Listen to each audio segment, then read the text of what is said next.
Hello, everyone, and welcome back to another episode of Adoptions from the Heart TV. I'm your host, Amanda Aliberti. I'd like to welcome Cari and Ryan, who are going to share their story of building their family through adoption. So welcome, guys. Hello. So do you want to start from the beginning of when you guys started talking about building your family, turning to the option of adoption, and why you chose Adoptions from the Heart? I have several people in my family who were adopted, and so kind of part of how I thought about building my family for the majority of my life has been, maybe have one child naturally, but focus on probably adoption, just because I really feel that if I had the space in my house to help someone or support another family, why shouldn't I?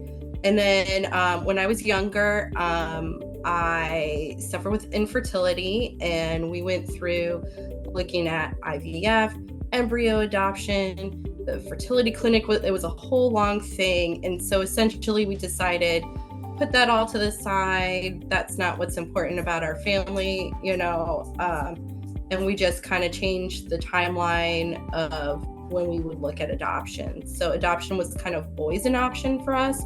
It just kind of changed when we were going to do it. And so we kind of made that decision. I had been looking at agencies online. One of the important things to me in particular was that the adoption agency be supportive of LGBTQIA plus families. That was really big for me. A lot of them out there that were religious based at the time we were looking were not accepting of those types of families. And so that was part of what drew us to Adoptions from the Heart.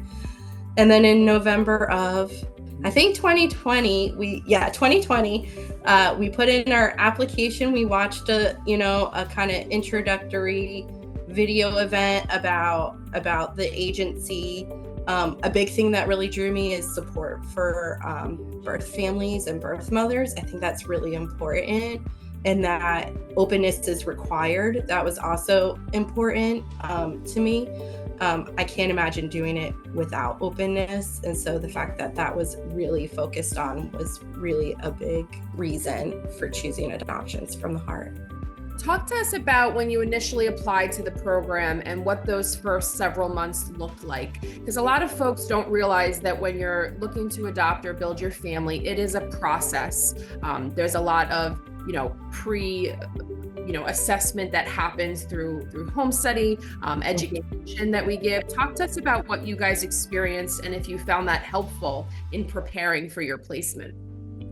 So, for me, I'm a website digger, so I at least had found a lot of stuff on the website, and I kind of related to Ryan.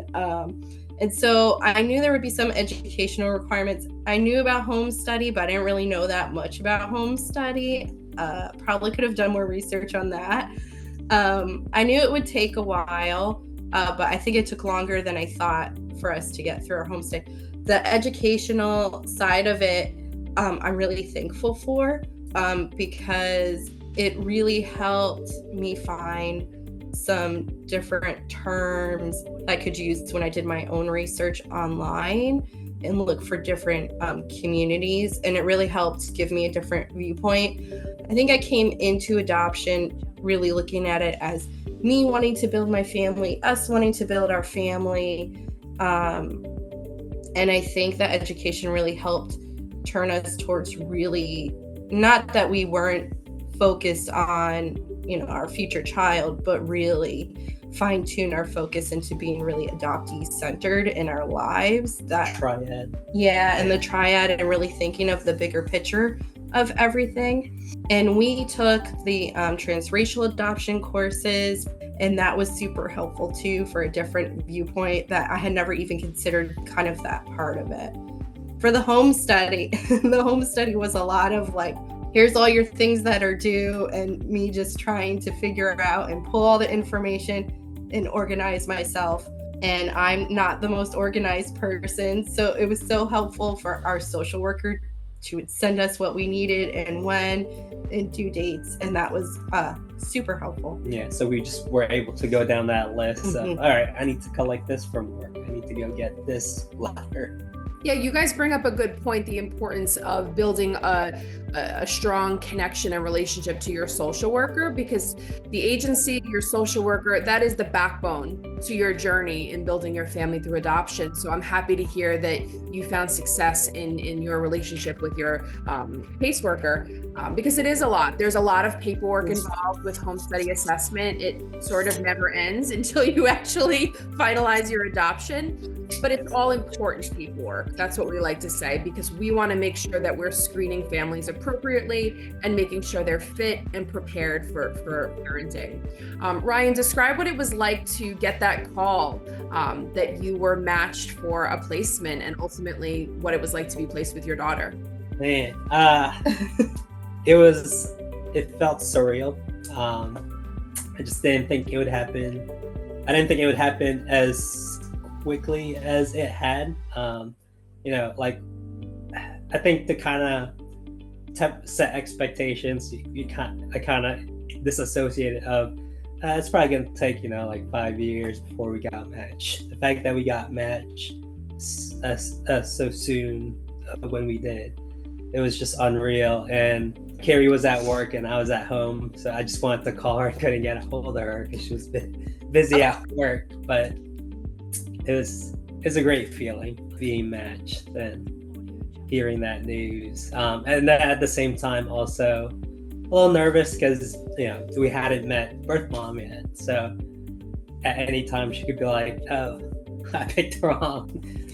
So trying to set my expectations again. Yeah.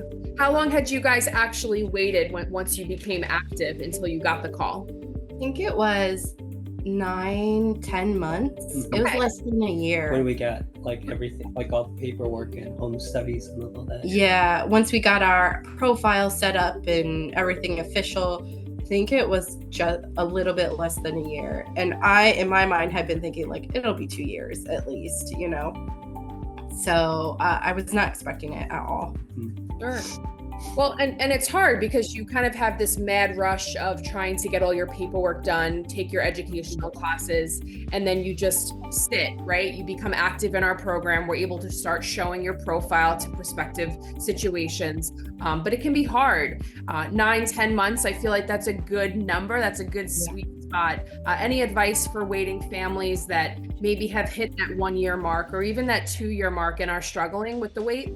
I think it sounds so silly to say it this way, but I just try to not think about it and not think about the amount of time and our whole journey of trying to build our family from the beginning, with all the stuff that happened before we even were at Adoptions from the Heart. It's like 4 or 5 years total. It's a long time. And so through all that time, I always tell myself I'm the type of person that's like, what's meant to be will be, and the right situation for us will happen. We just have to be patient, and when it happens, it will just be right. It's hard though, and for me it's hard. I'm at an age where I had a lot of people in my family and my friends having children, having second children. It can be really difficult to balance being happy for them and your own personal feelings about it too. And so you really have to take care of yourself. You really have to be gentle and kind with yourself and forgiving of yourself when you do hit those periods. And I think the best thing I did was never setting up a room or buying things until we were matched. That was the big thing I did, because once I bought that first thing, that was like, oh, it's real. There are things in my house. I see the things all the time. It's a constant reminder. Whenever you see the things in the store, you just want to buy them for this real person that and if it's before then, I feel like that's even more difficult. So it's about finding little tactics that just help make that easier, or at least put it out of your mind a little bit. Yeah, I mean, you hit on a lot of great points that I feel like I haven't heard from a lot of families, even the concept of when you're in the waiting period and your loved ones around you building their families, and how that impacts you and your, strong desire to say, when am I going to get that call? Right. And it is hard. And I think it's something that we should be talking about and making sure we create a space for people to lean on each other and lean on the agency. And like you said, kind of take some of these small things to use as you're waiting to help you get through it, because it is overwhelming. There are some families that wait longer than you guys, 2, sometimes 3 years, and trying to make sure that you take care of your health is important. Still living your lives, doing what you're doing, but making sure you're taking care of yourselves in preparation. What type of open relationship do you have with birth family, if any, for your daughter? We used 23 Snaps. We use that app. We try to post a couple times a week. We do it pretty often. Videos, I do stories, pictures, even if it's just a picture from daycare or her just looking at the camera, but we try and capture things. She doesn't always, it's really with her birth mom, her birth father. He was involved in the adoption, but we never met him yet. We haven't met him yet, and we haven't had a visit yet. But I think part of my role in openness, our role, is building that trust with them. And part of I think the biggest thing we can do to help build that trust is posting consistently. When they do make comments on the post, answering and talking with them, asking about them. I trust them, but I understand that they've put the biggest trust in us and may not trust us yet. We're still trying to figure out this relationship. And so I think by posting consistently, I try to be really mindful that when a first happens, like standing or crawling or, a noise. Her laughing. Yeah, laughing. We try and capture it as soon as we can, or at least make a post saying that it happened, so she knows that they're like the first people finding out about these milestones. We're not even my parents, I think, find out after them. Always offering visits. I've invited them to her first birthday party. She said she might come, so I'm hoping it would be great. But I will never not offer and never not do those things, because I think the consistency needs to be there to help build that trust from us. And I also have to tell myself that in periods of time, they may still be looking at the pictures, they may not be interacting. It's not for me to decide how often they should or shouldn't be doing that. And that if they don't look at them, but then decide in 5 years they do want to look at them, then everything's there and they're not missing out on anything. And that's, kind of our obligation to them. Part of that promise we made is that, I think the onus is on us to make sure we're giving as much as we can, so that then when they're comfortable, they can have whatever they want, whatever kind of version of contact.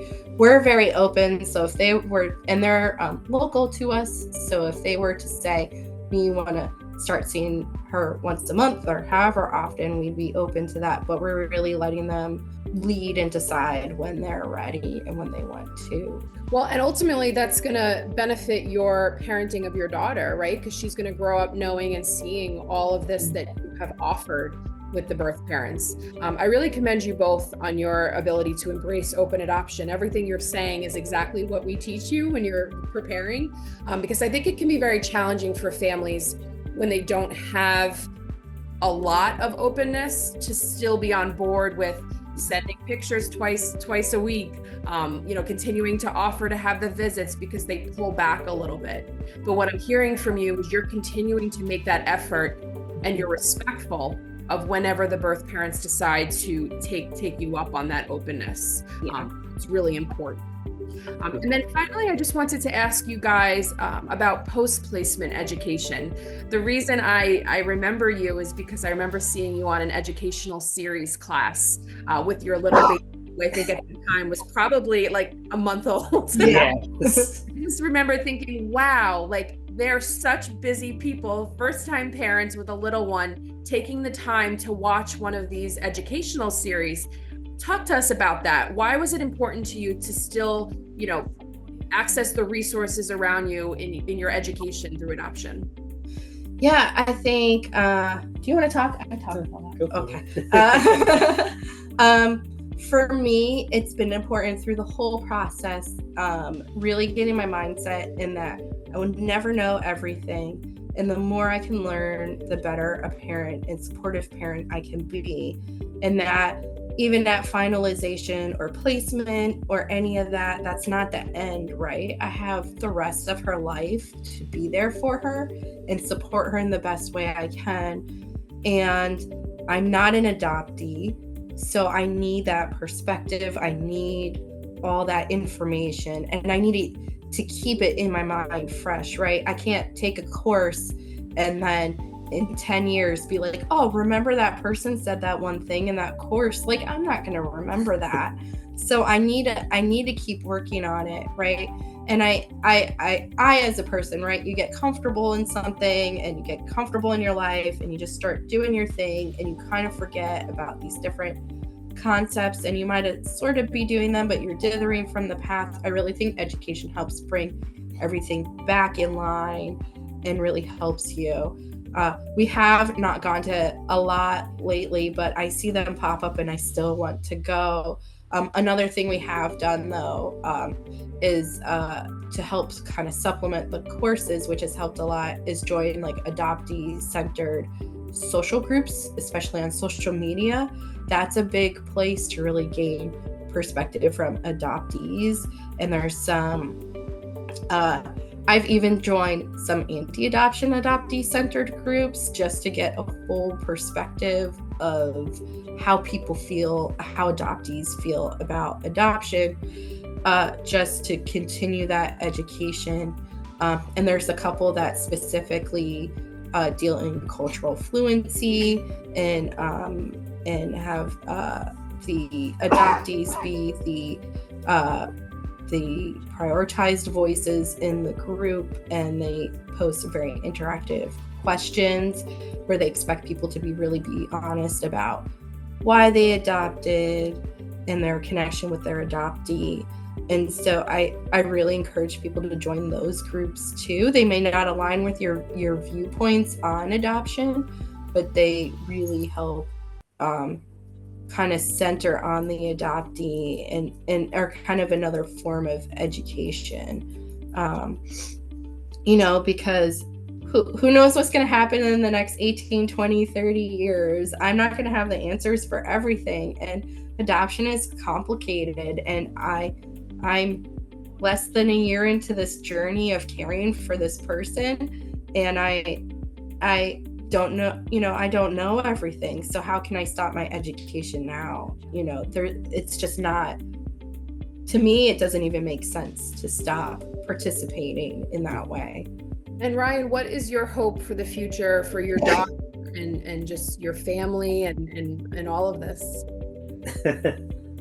So just my hope is that one, between us, our daughter and her birth family, having a settling into a nice relationship, because that's what it is. It's a relationship between all three entities. Having her grow to be a happy person and successful, knowing that she has two families that love her. Well said, guys. Well, we really appreciate you joining this platform and sharing your experience. You both seem like very involved and what's the right word? Like you're trying to do what's best for your daughter at the end of the day, and I appreciate your perspective. I look forward to the future for you. I hope that you can continue to maintain and grow your open relationship with birth parents. And thank you. It's important that our community hears from folks who have been through it And we're hopeful that this can help other families. So thank you so much. Continue to tune in to future episodes here at Adoptions from the Heart.